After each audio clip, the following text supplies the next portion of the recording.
42वें संविधान संशोधन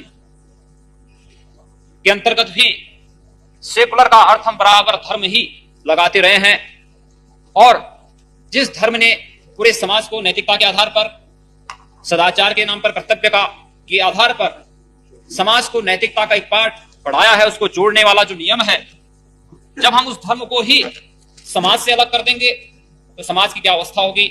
निश्चित ही मैं समझता हूं कि आज हम धर्म, जाति और अन्य भावनाओं को भड़काकर अपनी राजनीतिक रोटियां तो सेकते हैं। मैं कहना चाहता हूं महोदय, यहां पर अल्पसंख्यकों की भी बात हुई थी। क्या अल्पसंख्यक वही लोग हैं कि जहां पर हिंदू बहुमत में है वहां पर जो मुसलमान कम संख्या में है, क्या अल्पसंख्यक वही है? क्या अल्पसंख्यक कश्मीर का हिंदू नहीं है? क्या कश्मीर के उस हिंदू के बारे में, उस अल्पसंख्यक हिंदू के बारे में जो आज 3-3.5 लाख से अधिक संख्या में इस देश में शरणार्थी के रूप में जगह जगह भटक रहा है, क्या उसके बारे में कभी सोचने का कि फुर्सत इस सदन में बैठे हुए माननीय सदस्यों को कभी फुर्सत आई है? या पूर्वोत्तर के राज्यों में जो कुछ हो रहा है, वहां मिजोरम में रियांग जनजाति के 51,000 से अधिक शरणार्थियों को मिजोरम से निकाल दिया गया है, लेकिन क्या कभी यहां पर बैठे हुए माननीय सदस्यों ने इस पर सोचने की कोशिश की? केवल अपनी राजनीतिक रोटियां सेकने के लिए मुसलमानों को ही केवल अल्पसंख्यक बना दिया गया है।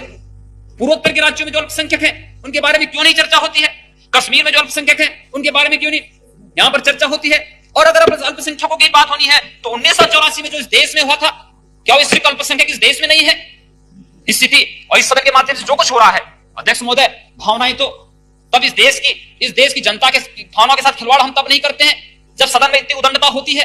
इस देश की जनता की भावनाओं के साथ क्या तब हम खिलवाड़ नहीं करते हैं जब यहां पर एक कोई सदस्य कहीं समस्या को उठाना चाहता है और उसको बोलने की छूट नहीं दी जाती, उसको बोलने नहीं दिया जाता है, उस पर व्यवधान उत्पन्न किया जाता है? क्या उसकी भावनाओं के साथ खिलवाड़ नहीं होता है? इस देश की करोड़ों जनता की भावनाओं के साथ खिलवाड़ नहीं होता है? निश्चित सोचना पड़ेगा हमें।